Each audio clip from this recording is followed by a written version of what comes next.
Hello student, आइए देखिए जल्दी से। आपको क्वेश्चन सामने दिख रहा है, यानी इससे पहले क्वेश्चन करा रखे हैं हमने, 2 क्वेश्चन करा रखे हैं। दूसरा क्वेश्चन मतलब अलग टाइप के हैं, टाइप बाई टाइप करा रहे हैं। 2 क्वेश्चन आए हुए क्वेश्चन है, 2022 में आया पेपर उठा के देख सकते हो। अलग सेट में आया, सेट का नाम ध्यान नहीं रहा क्योंकि मुझे याद है मैंने कराया था, ठीक है, आप देख सकते हो। तो अब क्या कहते हैं, इसे सॉल्व करते हैं जल्दी से। कैसे सॉल्व करेंगे, क्वेश्चन बढ़िया है और आगे भी इसकी आने की संभावना सही है। तो देखिए जल्दी से क्या कराए, क्वेश्चन को पढ़ लीजिए। संख्या यानी संख्या 4n पर विचार कीजिए, यानी 4 की पावर जो n है उस पर विचार कीजिए कि यहाँ n एक क्या है, प्राकृत संख्या। प्राकृत संख्या तो आप जानती हो, प्राकृत संख्या क्या होती है, यानी समझ रहे हो तुम, यानी 0 को छोड़ के सभी प्राकृत संख्या होती हैं, ठीक है।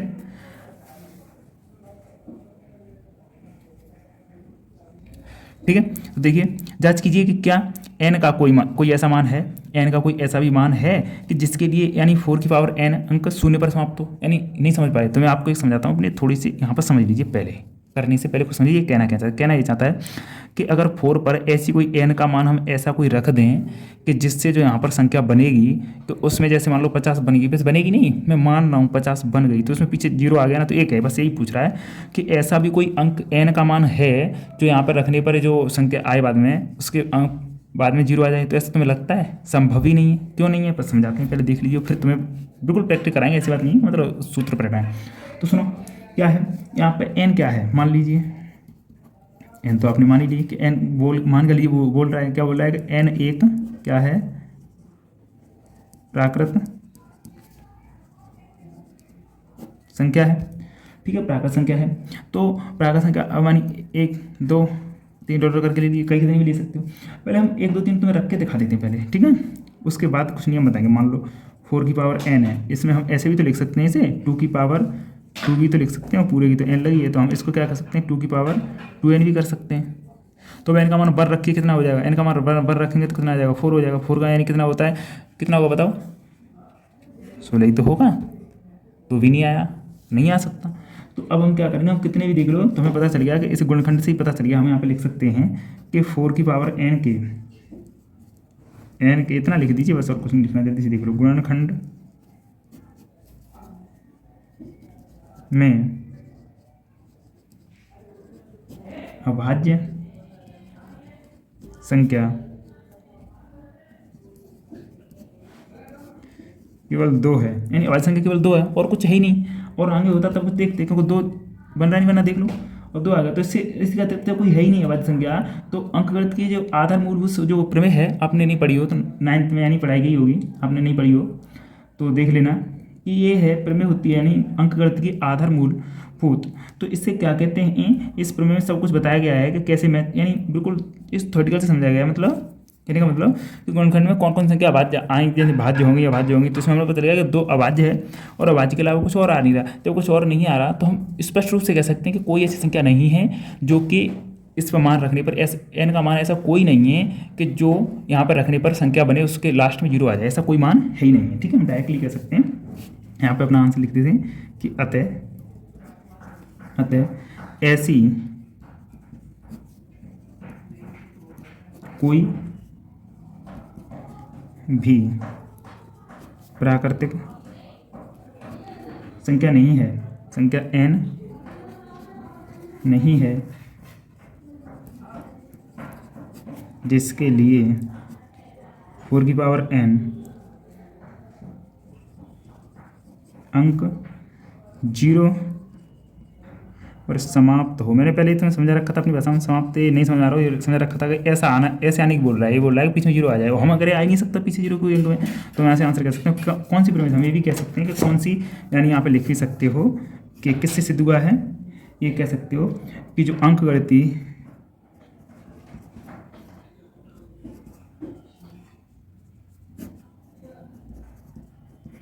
अंक क्या है, अच्छा अंकगणितीय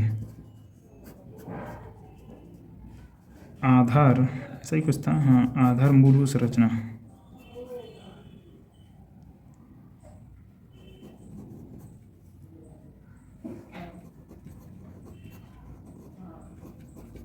प्रमेय से, ठीक है। बेटा ऐसे लिख दोगे आप, क्वेश्चन आपका होगा। क्वेश्चन यहाँ तक होगा, कोई बात नहीं, ये लिखो चाहे लिखो, पर यहाँ तक होगा, इसकी कोई जरूरत नहीं है, समझाने के लिए गया था, ठीक है। नेक्स्ट क्वेश्चन में चलते हैं।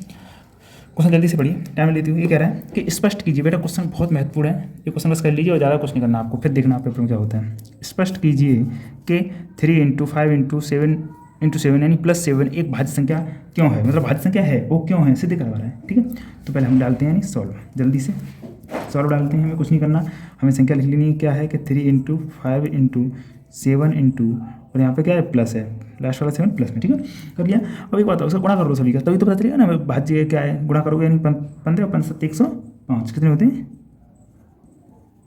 +7, बेटा कितना आ गया, ये आ गया 112, आ जाएगा नहीं आ जाएगा। ठीक, अब ऐसा करो कि 112 के फैक्टर कर दो, क्या कर दो, फैक्टर कर दो। सर अभी कहो, अभी तो थे ना, अभी अलग थे, अब अलग तरीके से करो जल्दी से, क्योंकि जुड़ गए हैं, जुड़ने की संख्या बात नहीं होगी तो फैक्टर करो, फैक्टर करने के बाद पता चल जाएगा। तो क्या होगा, इसके फैक्टर में ऐसे कर सकते हो, यहाँ पे समझ लीजिए आप ऐसे कर सकते हो, 2 है पीछे, 2 का भाग देंगे यानी 5 6, 2 फिर चले जाएंगे, क्योंकि पीछे वाली संख्या में 2 का जब तक किसी संख्या का भाग जाता है उसमें देते रहते हैं। ठीक है, तो यानी 4 और बचेगा 8, 2 यानी 14 और 2 7, 7 जाएगा 1, यानी हम कहीं ना कहीं कह सकते हैं कि 2 × 2 4 बार × 7, तो हम इसे क्या कर सकते हैं कि 2 की पावर 4 × 7, समझ गए। अब एक बात समझाइए, जब इसके गुणनखंड में 2 या 7 जो अभाज्य संख्या आई है, तो ये किसका है, ये अभाज्य संख्या का गुणनखंड है, क्या है, ये किसका है, ये और ये क्या है, दोनों अभाज्य संख्याएं हैं ना, दो कोई अभाज्य संख्या, तो अब अभाज्य संख्या का गुणनखंड है, तो यानी हम कह सकते हैं संख्या भाज्य है। जब भाई इन जो अभाज्य दोनों संख्या ये क्या है, मान लो ये 2 और ये क्या है, ये संख्या अभाज्य संख्या है, क्या है, अभाज्य गुणनखंडों का गुणनफल है। जब इनका गुणनफल है ये, तो क्या ये विभाज्य नहीं होगी, तो 2 से नहीं कट जाएगी संख्या पूरी, 112 2 से नहीं कटेगी, क्या 7 से नहीं कटेगी, जब भाज्य, तो हम कह सकते हैं अतः संख्या भाज्य है। यही तो पूछा, सिद्ध हुआ अतः यह संख्या भाज्य है। ठीक है, आपका आंसर है। कैसे, ऐसे नहीं बोल दिया हमने, तुम्हें पता है, रट के नहीं बोला, ऐसा सॉल्व किया, हमें पता चल गया कि भाग जा रहा है इसमें। देखो यहाँ पे दोनों गुणनफल है अलग अलग, ऐसा तो नहीं कि एक ही है, ऐसा तो नहीं 7 ही 7 था, वही खुद से जाएगा, किसी की जाएगा 2 से जा तो रहा है, 7 से चला जाएगा, 4 से चला जाएगा, तो यानी हम कह सकते हैं यानी ये संख्या भाज्य है, हो गया सिद्ध है। इसे कह भी सकते हो, टू प्रूफ ऐसे कोई जरूरी नहीं है, पर कह भी सकते हो। ठीक है, नेक्स्ट क्वेश्चन की तरफ चलते हैं, जल्दी टाइम लेते हुए। क्या कह रहे हैं, देखिए संख्या 6 और 72 यानी वो सॉरी 72 और 120 का अभाज्य गुणनखंड विधि द्वारा, ओहो, अब SCF SCF निकालना है। अभी तो निकाला था, किससे सीखा हमने इससे पहले निकाला था एक क्वेश्चन, किससे, यानी यूक्लिड जो विभाजन प्रमेय थी, वैज्ञानिक थे यूक्लिड, ठीक है, उन्होंने अपने नाम से दी थी उससे। अब ये अभाज्य गुणनखंड विधि है, अब इस विधि को कैसे निकालो, तो इस विधि से भी निकालना सीखिए, जल्दी से सीखिए कैसे है, इस विधि कैसे निकालते हैं। इस विधि में देखो 2 विधि काम करते हैं, एक तो देखो वृक्ष गुणनखंड विधि होती है, तो उसने बोला नहीं है वृक्ष वाला हम तुम्हें सिखा देंगे, कोई दिक्कत नहीं, गुणनखंड जो वृक्ष द्वारा होता है वो भी बता देते हैं, चलो साइड में भी बता देंगे, और ये भी सही है, तो हम तुम्हें बता देंगे वृक्ष वाला कौन सा होता है, ये कौन सा होता है। ठीक है, चलो कोई बात नहीं, वो जब पूछेगा तब बता देंगे, कोई क्वेश्चन एक क्वेश्चन करा देंगे उसे भी, क्योंकि उस पर भी कभी कभार ऐसे पूछता, अभी तक तो खैर नहीं पूछा जाता, पर कभी कभार पूछ लेता था, तो हम कमजोर नहीं करना चाहते। ठीक है, तो देखिए सर, यानी इसका क्या करोगे, 6 ले लीजिए, तो 6 के गुणनखंड करने और कुछ नहीं करना भाई। अब तुम्हें ऐसे नहीं आते गुणनखंड करना, तो ऐसे ले लीजिए, 6 ले लीजिए। 6 देखिए 6 समय या विषम तो समय सम संख्या सबसे छोटी क्या है, 2 से दे दीजिए, 3 से करोगे तो यानी 1। इसके गुणनखंड कितने हो गए, इसके गुणनखंड हो गए 2 और 3। अब ऐसे हमें क्या लेना है, हमें लेना है 72, तो 72 के भी गुणनखंड कर दो जल्दी से, यानी 2 पीछे है, 2 से हो जाएगा 3 6, 2 से यानी 18 और 2 से यानी 9, और 3 से जाएगा 3। ठीक है, तो इसके गुणनखंड कितने हो गए, 2 × 2 × 2 3 × 3। ठीक है, ऐसे हो गए। अब ऐसे ही कर सकते हो, किसका 120 के भी कर सकते हो गुणनखंड, तुम्हारे ऐसे ही करनी है, तो 2 यानी 6 60 हो गए, और 6 30 हो गए, और 2 करोगे तो यानी कितने हो गए 15, 3 से करोगे तो 5 और 5, तो इसके भी गुणनखंड कितने हो गए, इसके हो गए 2 × 2 × 2 × 3 और × 3। ठीक है बेटा, यहाँ तक तुम्हें सॉरी 5 है, यहाँ पर गलत हो जाता है, ध्यान रखा करो 5। ठीक है, अब हो गए। अब यहाँ से क्या निकालना है, SCF SCF सब निकाल सकते हो, तुमने बचपन में किया था, ये बचपन वाली वो है जैसे बचपन में करते ना। अब डायरेक्ट क्या करना है, अब देखो ऐसे कर सकते हो डायरेक्ट, यहाँ पे तुम्हें पता है इसमें कैसे कर सकते हो, इसके गुणनखंड क्या क्या हो सकते हैं, हमें पता है कि 2 भी हो सकते हैं और 3 भी हो सकते हैं। ठीक है, यानी 2 3 हो सकते हैं। ठीक है, अब देखिए यहाँ पर कितना लिखना है, 72 है, तो ऐसे ही 72 को देखिए, यानी पहले 2 फिर 2 और फिर भी 2 आएगा, हाँ, और फिर 3 फिर 3। ठीक है, 72 हो गए। अब 120 के लिए क्या हो गया, यानी 2 और 2 और 2 3 बार और 3 और 5। अब देखो हमें निकालना क्या है, हमें निकालना है SCF और LCM। तो पहले हम निकाल लेते हैं क्या, एफ और फिर निकालेंगे हम LCM। दोनों का मतलब क्या है, हाईएस्ट कॉमन फैक्टर होता है HCF और लीस्ट कॉमन मल्टीपल होता है, यानी लीस्ट जब कम से कम गुणा करना। अब इसका HCF का मतलब क्या है, जो जितनी भी संख्याओं का निकलवा रहा हो, 1 का निकलवा रहा हो, 2 का निकलवा रहा हो, 3 का निकलवा रहा हो, 4 का निकलवा रहा हो, जितनी भी संख्याओं का निकलवा रहा होगा उसमें पूरे संख्याओं के गुणनखंड में, यानी जो गुणनखंड है उसके गुणनखंड है ना, उनमें कॉमन कॉमन होगा वही लिया जाएगा बस। तो पहले देखिए, इस पहली संख्या में 2 है, एक ही है, एक ही बार आया तो एक ही बार लेंगे। इसमें भी 2 है, इसमें भी 2 है, तो 2 ले लीजिए इंटू, बस इंटू कर लीजिए। अब देखो पहले में 3 है, इसमें कहीं 3 है 3 भैया, इसमें भी कहीं 3 है और एक भी नहीं हुआ, ऐसा नहीं हुआ कि यहाँ पे देखो, अब बताता हूँ, चलो 3 ले लिया। अब यहाँ पे देखो, यहाँ पे 5 है, इसमें कहीं 5 है नहीं है, इसमें कहीं 5 है नहीं लेंगे, इसमें 3 है तो इसमें 3 पहले ही एक बार ले लिया हमने, अब तो एक्स्ट्रा में रह जाने तो हमें कोई मतलब नहीं, हमारा कितना आ गया, इसका HCF आ गया यानी 6। ठीक है, आपका आंसर का। अब LCM में क्या होता है कि किसी भी एक संख्या का जो सबसे अधिक है उसे एक बार लिख लो, उसमें डबल नहीं लिखते और उसमें सब लिख लेते हैं। तो हम तो सबसे बड़ी कौन संख्या यही है, पहले से ले लो, देखो चाहे ऐसे ले लेते हैं कोई बात नहीं, 2 3 शुरुआत से ले लो, 2 इंटू 3 ले लिया हमने, पूरे ले लिए।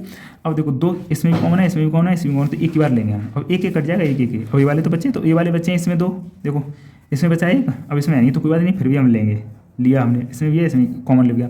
अब इसमें है एक बार तो फिर दोबारा से लेंगे, और इसमें भी दोबारा से, कोई बात नहीं, कॉमन ले गया, नहीं होता तो फिर भी एक और बार होता किसी का, फिर भी लेते। देखो जैसे कि 3 है, 3 इसमें कॉमन है, 3 इसमें कॉमन है, 3 इसमें कॉमन है, 3 तो पहले ही चला गया। ठीक है, अब सिर्फ क्या बचा, अब 3 और एक और बच गया, 3 हो गया। अब इसमें कितना बचा, 5, मतलब छोड़ना नहीं है कुछ, जो कॉमन है उसे एक ही बार लेना है, तीनों में कॉमन है, चारों में कॉमन है, उसे एक ही बार लेना, छोड़ना कुछ है नहीं इसमें ये। तो अब देख लीजिए कितना हो गया, यानी 5 3 15 15 30 30 दूनी 60 60 दिया 180 180 दूनी 300। ठीक है, आपका आ गया ये आंसर। ठीक है, जल्दी से चलते हैं नेक्स्ट क्वेश्चन की तरफ। आपकी समझ में आएगा, स्क्रीनशॉट लीजिए, एक बार दर्द से समझिए बैक करके, वीडियो नहीं समझ में आया तो आइए, अपने चैनल में आपका स्वागत है सभी स्टूडेंट।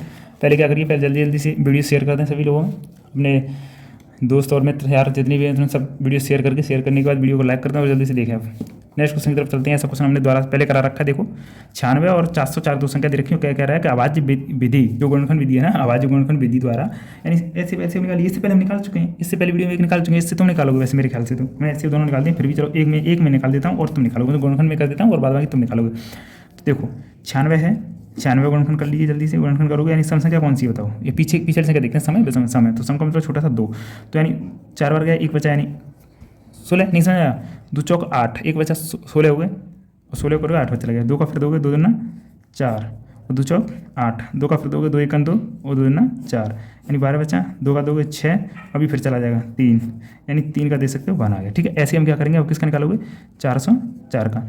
एक बात बताओ, 404 बाद में 4 क्या है, समय तो यानी 2 0 और 2, यानी 2 साथ चला गया, 0 0 0, कोई दिक्कत नहीं, फिर 2 बार देंगे हम, अभी चला जाएगा, तो 1 और 0 1। अब हमें पता चल गया हमारा पीछे क्या है, समय, सॉरी समय अब हमारे 2 का भाग जा नहीं सकता, कितने का जाएगा, यानी समझ लीजिए 3 से दे सकते हैं हम। देखो 3 से देंगे तो 3 3 यानी 11 नहीं जा सकता, 7 से देख लीजिए, 7 से देंगे 3 31 नहीं जा सकता। यानी ऐसा देखो कि 101 किसी से, यानी ऐसी कोई संख्या है जिससे विभाजित हो, 2 से है नहीं है, 3 से है नहीं है, देख लीजिए 101 किसी से हो तो जल्दी से देख लो, मुझे बता दो। नहीं है तो नहीं होगा तो हम क्या कर देंगे, 101 से काट दो, ठीक है, बना गया, हमें क्या दिक्कत है, नहीं होगा तो बात खत्म, मेरे ख्याल से नहीं है। चलो ठीक है, तो क्या करते हैं, अब हम देखते हैं HCF मैं निकालूंगा, LCM तुम निकालोगे। ठीक है, HCF मैंने निकाला, दोनों में मैच देखा मैंने कौन सा मैच कर रहा है। पहले यहाँ से हमने 2 लिया, 2 इसमें भी है, हाँ है, तो हम एक बार हमने ले लिया, कोई दिक्कत नहीं है। 2 देखो यहाँ पे दोनों में मिलना जरूरी है, और उसमें क्या होता है कि दोनों में मिल जाए तो उसे एक बार लेंगे, नहीं मिलना है फिर भी लेंगे उसमें। अब इसमें भी 2 आ रहा है, इसमें 2 आ रहा है, ले लो कोई बात नहीं। अब इसमें देखो 2 है पर इसमें तो 2 है नहीं लेंगे हम। इसमें 3 है, इसमें 3 है नहीं, इसमें 101 है, इसमें 101 नहीं है, इतना ही हो गया। इसका HCF कितना हो गया, यानी 4 हो गया, ये अपना क्या हो गया आंसर। हाँ अब कह रहे हो सरल वाला तुमने पकड़ लिया, हाँ सरल वाला तो हम पकड़ेंगे, तुम निकालो। अब LCM निकालोगे तुम, जो इसमें कॉमन है सब ले लोगे, और जो इसमें डबल बार है उसे काट दोगे, उसे लोगे नहीं, उसे 101 ले लो, गुणा करके आप निकाल दोगे। ठीक है, जल्दी से आंसर दो, कमेंट बॉक्स में आंसर चाहिए मुझे। ठीक है, चलो नेक्स्ट क्वेश्चन की तरफ चलते हैं। बहुत सिंपल सा क्वेश्चन है, देखिए क्या कह रहा है कि HCF बराबर 306 और कॉमा 657 बराबर N9 दे रखा है, इसका HCF N9 दे रखा है, और LCM इतने का कितना हुआ है, यानी ऐसी 2 संख्या दे रखी है, इसका LCM आपके पास है, और यानी सॉरी HCF है और LCM पूछ रहा है। तो इसके लिए क्या करते हैं, आप कुछ नहीं करते, आप जल्दी से देखिए, सिर्फ आपको करना क्या है, देखो सिर्फ आपको कुछ नहीं करना, जल्दी से वीडियो को लाइक कर देना है और कुछ नहीं करना, और सब हम कर रहे हैं। ठीक है, तो यहाँ पे एक फॉर्मूला होता है, फॉर्मूला लिख लीजिए। फॉर्मूला क्या है, फॉर्मूला कुछ नहीं, बस तुमको समझना है कि क्या होता है क्या नहीं होता। देखो सुनो, जो 2 संख्या पूछ रही है तो 2 का, 3 पूछ रही है तो 3 का, उसमें कोई दो नहीं है, तो हम कह सकते हैं 2 संख्याओं का गुणनफल बराबर HCF इंटू LCM,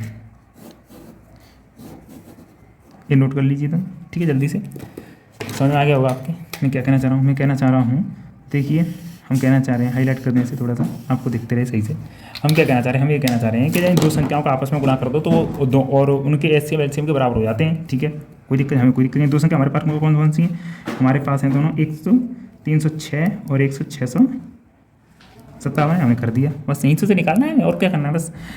तुम्हारा HCF कितना दे रखा है, HCF हमारा दे रखा है 9, दोनों संख्याओं का 9 ले लिया हमने, और LCM हमारा दे नहीं रखा तो हम LCM की जगह LCM ही ले लेते हैं, कोई दिक्कत नहीं। अरे क्यों माने हम कि X रख लो फलाना रख लो, क्यों रख लिया, हम तो LCM ही रख लेते हैं ना। अब हमने ये रख लिया, अब बताओ 9 को इधर गुणा में है तो इधर इधर किस में आएगा, भाग में आएगा, तो हम लिख सकते हैं कि LCM बराबर 306 इंटू 657 बट्टे 9, क्योंकि इधर से भाग में क्या है ना, बट्टा 9, यानी इधर से जाएगा गुणा से जाएगा तो भाग में, प्लस से जाएगा तो माइनस से जाएगा, प्लस में भाग में जाएगा, भाग से जाएगा तो गुणा में, ठीक है, तो ये गुणा से क्या है भाग में। अब 9 से काट के देखो कुछ कट रहा है, देखो 9 7 63, 2 बच जाएगा, 27 कट गया, 9 7 63 और 9 3 27। अब बेटा ये गुणा तुम कर दोगे, मुझे आता नहीं है, आप जल्दी से कर दोगे, ठीक है, गुणा करके जो भी आएगा वो आपका क्या होगा, आंसर होगा, ठीक है बेटा, मिलते हैं। चलो हाँ अभी तो और करते हैं, क्यों अभी तो क्वेश्चन का टाइम ज़्यादा नहीं हुआ, कोई दिक्कत नहीं। तो ये नया क्वेश्चन देखिए, चलो एक क्वेश्चन थोड़ा सा बड़ा है, एक इस क्वेश्चन को बाद में करेंगे, क्वेश्चन बहुत मोस्ट इंपॉर्टेंट है, इस क्वेश्चन को मन छोड़िएगा बेटा, ये 100 नहीं 100% आपको परीक्षा में मिलने वाला है। संख्या चेंज हो सकती है पर मैथड चेंज नहीं हो सकता, ठीक है।